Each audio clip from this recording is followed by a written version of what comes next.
కేటీఆర్ వ్యాఖ్యలపై PCC chief Mahesh Kumar Goud ఆగ్రహం వ్యక్తం చేశారు. పాలమూరు రంగారెడ్డి ఎత్తిపోతల అంశంపై ఆయన వివరణ ఇచ్చారు. నాగం జనార్దన్ రెడ్డి వ్యవహారంపై కేసు వేశారని అన్నారు. ఆనాడు జనార్దన్ రెడ్డి కాంగ్రెస్ లో ఉన్నారని తెలిపారు. ఇటీవల జనార్దన్ బీఆర్ఎస్ లో చేరడంతో ఈ కేసు వీగిపోయిందని మహేష్ కుమార్ గౌడ్ చెప్పారు. ఈ వ్యవహారంపై జ్యుడిషియల్ విచారణకు కేటీఆర్ డిమాండ్ చేయాలన్నారు. పథకం విషయంలో కోర్టు ఇచ్చిన తీర్పుని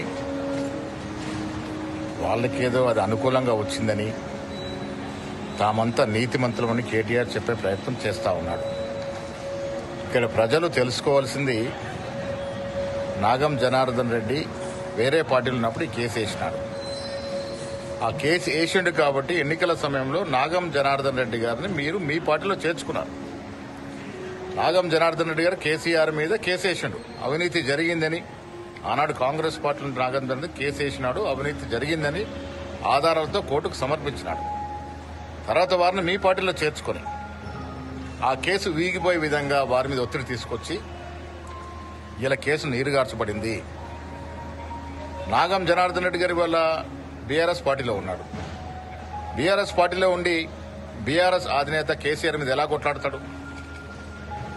ప్రజలు అర్థం చేసుకోవాలి. బీఆర్ఎస్ పార్టీలో చేరండి కాబట్టి ప్రలోభాలకి తలొగ్గి కేసును నీరుగార్చే విధంగా, కేసును వాదించకుండా అది వీగిపోయే విధంగా వ్యవహరించడం వల్ల ఇవాళ కేసు వీగిపోయింది. అంత మాత్రాన మీరంతా నీతిమంతులైనట్టు, మీరు చేసిన అవినీతి అంతా మాయమైనట్టు కేటీఆర్ గారు భ్రమపడతా ఉన్నారు. నిజంగా నీకు దమ్ము ధైర్యం ఉంటే కేటీఆర్ గారు ప్రభుత్వానికి, రాష్ట్ర ముఖ్యమంత్రి రేవంత్ రెడ్డి గారు రాయండి. దీని మీద సిబిఎస్ఈ 7 విచారణ అడుగుతారా, ఇంకా జ్యుడిషియల్ విచారణ అడుగుతారా? అడగండి. పాలమూరు రంగారెడ్డి ఎత్తిపోతల పథకం మీద జ్యుడిషియల్ విచారణ జరిపిద్దాము. మీకు దమ్ము ధైర్యం ఉంటే ప్రభుత్వానికి కేటీఆర్ గారు లేఖ రాయండి. జ్యుడిషియల్ ఎంక్వైరీ జరిపిద్దాం. తర్వాత వాస్తవాలు బయటకు వస్తాయి. మీ అవినీతి ఏందో మొత్తం బట్టబయలవుతుంది. జనార్దన్ రెడ్డి గారు మీ పార్టీలో చేర్చుకొని వారి ద్వారా కేసును నీరుగార్చే విధంగా ప్రయత్నం చేసి అదేదో మీరు విజయం సాధించినట్టుగా చెప్పుకోవడం అనేది సిగ్గుచేటైన విషయం.